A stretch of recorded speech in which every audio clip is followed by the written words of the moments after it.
Hello everyone and welcome back to my channel. If you're new here, my name is Amy and I am on a financial freedom journey with my family. I share all about that and more on my channel. Today we're going to be going over our budget for January, which is our first budget for 2025, which is really exciting.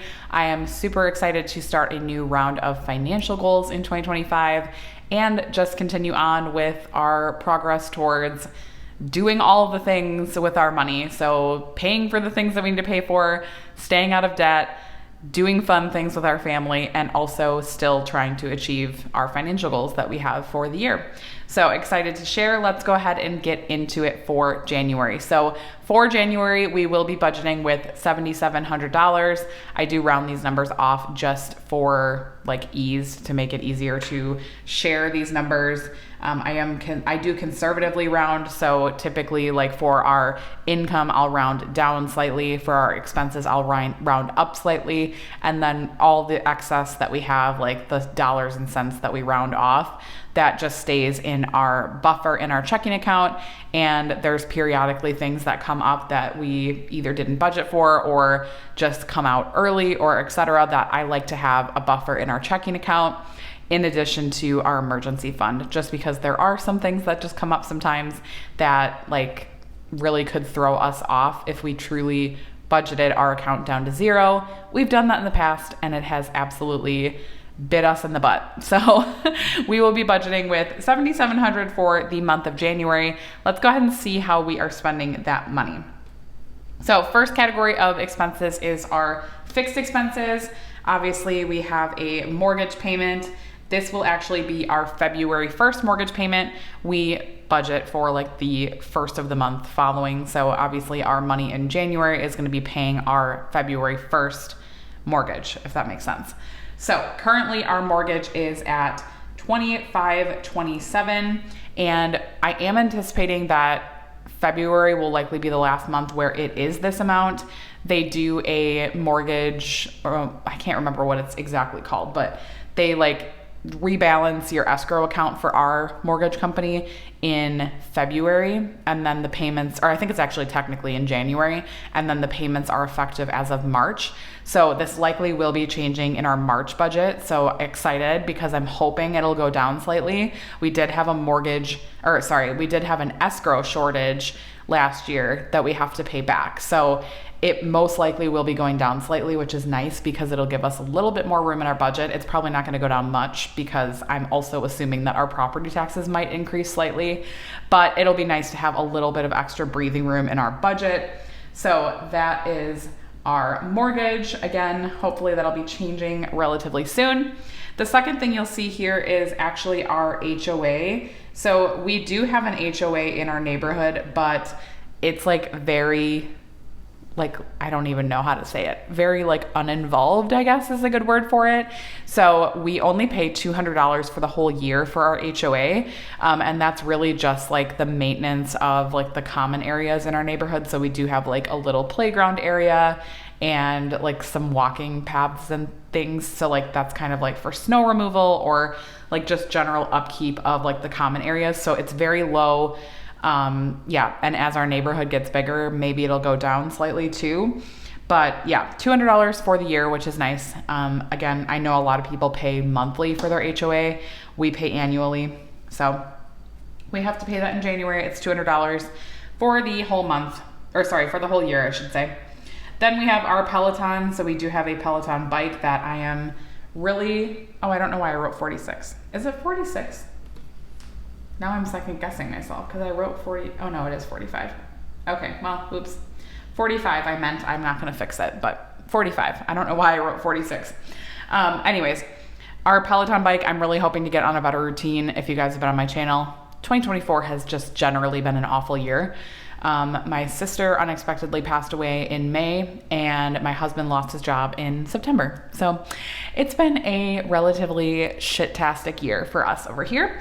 And honestly, like all of our routines have just flown out the window. I'm hoping to share a 2024 goals recap, but honestly, like it's laughable at this point because like I barely met any of my personal goals because like it's just been survival mode over here, which is totally fine.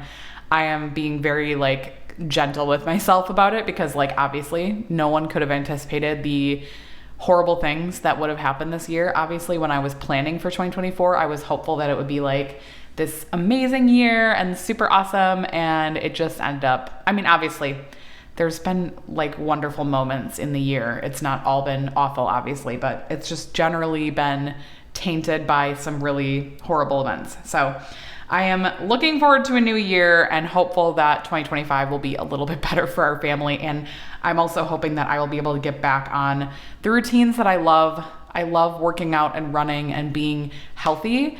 And this year I have really fallen off of that, unfortunately, just because of like just time and mental health and just all those things. So hopeful that 2025 will bring me using my Peloton a lot more. That's basically what I'm trying to say here. Then we also have our internet. So obviously we have internet because who doesn't these days? We need it I work from home 3 days a week right now. So I'm using our internet quite frequently for that. Also, we have kids and streaming services and all of the things. Then we also have our reoccurring donation to St. Jude. We give $100 a month to that. And of course, we have Daycare, which is so fun to pay for, but gotta do it. So we pay $980 a month in Daycare. And I write weekly here because we do pay $245 a week. So there's 4 weeks in January that we'll have to pay. So it'll be $980 for the whole month. So $980 there.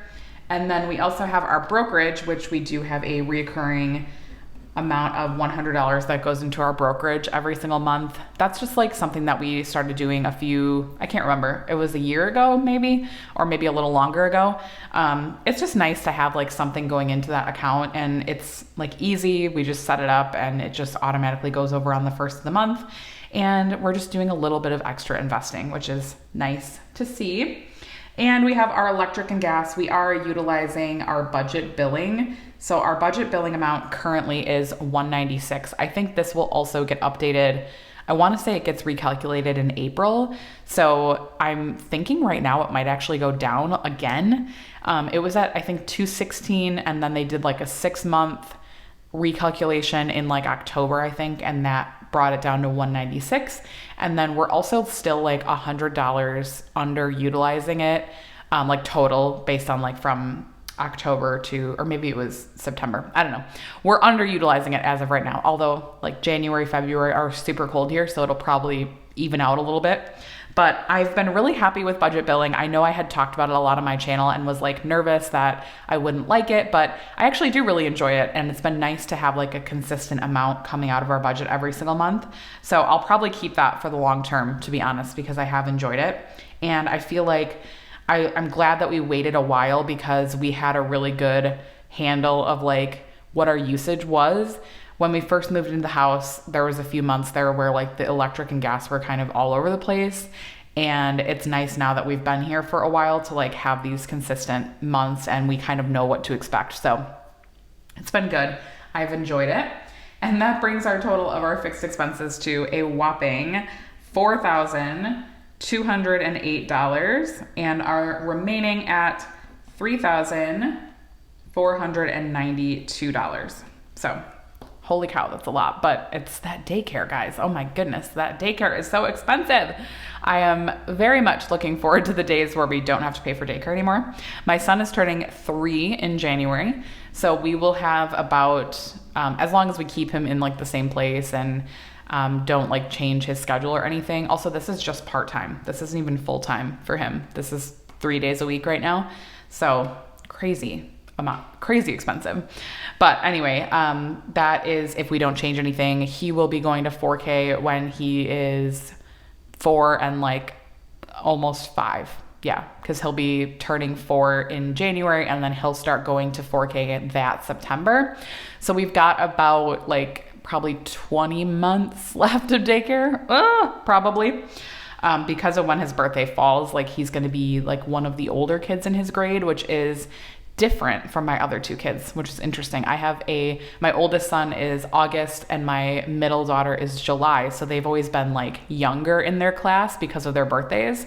But my son that was born in January, he'll be like on the older end. So it's interesting how those things can impact you so significantly financially, because had he been born earlier, like in, that June, July, August, like he would be going to school a full year before. So just interesting to me how that can impact your finances. So for January, I am really going to be focusing on our budget and really focusing on these variable expenses like we were in December. We have been doing a no spend December. Obviously, we've been spending money. It's not like a full out no spend, but I've been really trying to spend money as least as possible. So I've been following that on my Instagram. If you guys want to go check that out, I've been posting every single day if we had a no spend day or a spend day and kind of what we're spending. So if you guys are interested in that, go check out my Instagram, which I'll have the handle in the description box. But I've been sharing about that, and I'm hoping to do that again in January. And something that we've done for the last few Januaries is we've actually put a complete freeze on eating out in January. This will be our third year doing that. So I did put dining out on here, but I'm gonna zero it out at the end. So for spending, we're gonna keep our $200 that we've been doing for quite some time. I keep saying we're gonna increase this, but with like the daycare expense, like I just don't feel like we have the extra money that I want to put towards this.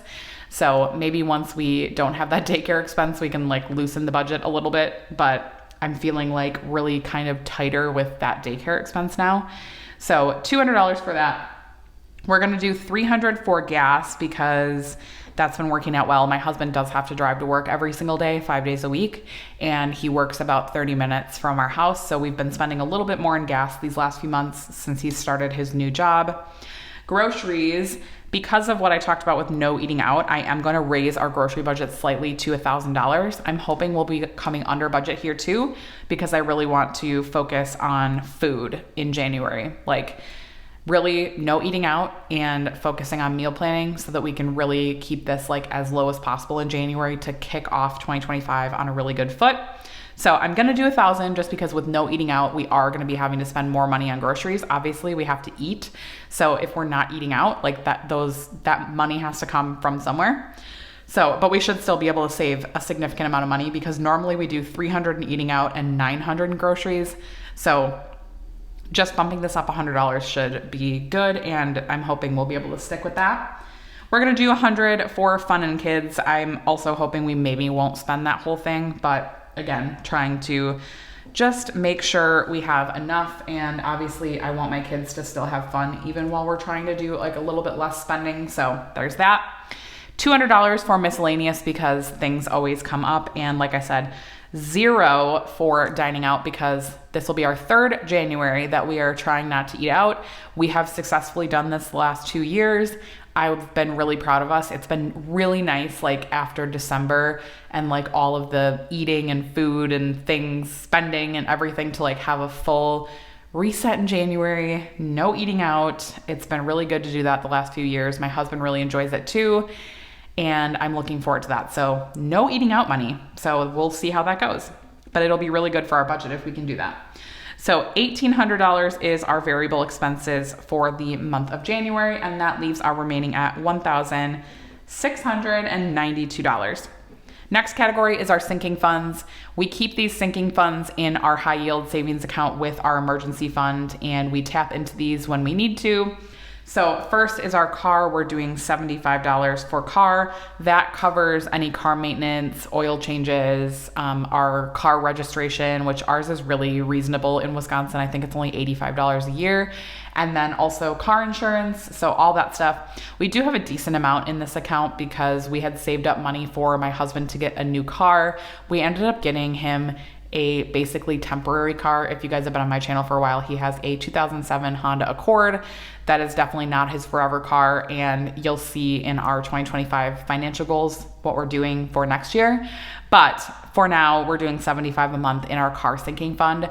And again, we do have a few $1,000s in there built up from the last few years and from not spending the full budget we had for his car when we had saved up. We saved up $10,000. We only spent less than half of that on the car, so we do still have a good amount built up in here. But again, we have all these expenses coming out, car maintenance, you know, car insurance, all that stuff. So still wanting to put some stuff in here, but we are doing a little bit less than maybe we normally would. So $75 a month going in car, $100 a month going into home. Again, we have a decent amount built up in here. We bought a new build home in 2022 and we've been saving consistently in our home sinking fund since then. We haven't had a ton of home expenses, to be honest. So yeah, we've been just kind of building this up, and $100 a month seems good for now. Again, hopefully someday we'll be able to put more in here, like when we're not paying for daycare or these other expenses. But for now, $100 is working. Christmas. Yes, it is January and we are saving for Christmas 2025 already because it is important to save all year long. So we are doing $100 again. That worked out really well for 2024. So we're gonna keep doing $100 a month, and that should give us just over $1,000, like $1,200 by the end of the year. So that's great.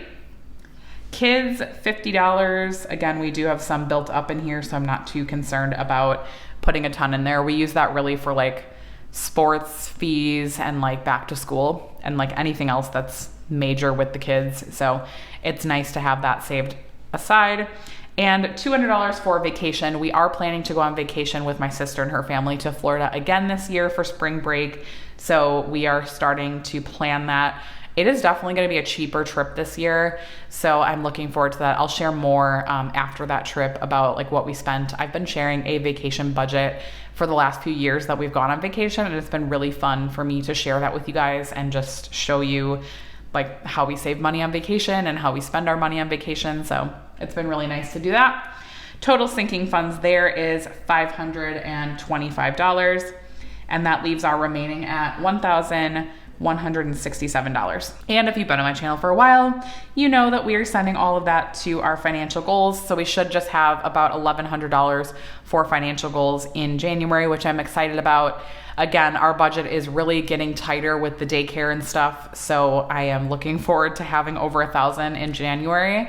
Obviously that is coming also from, I'm gonna put 15% because that is what that is of our budget. So it's kind of nice to know that 15% of our income is going towards financial goals as of the plan, at least.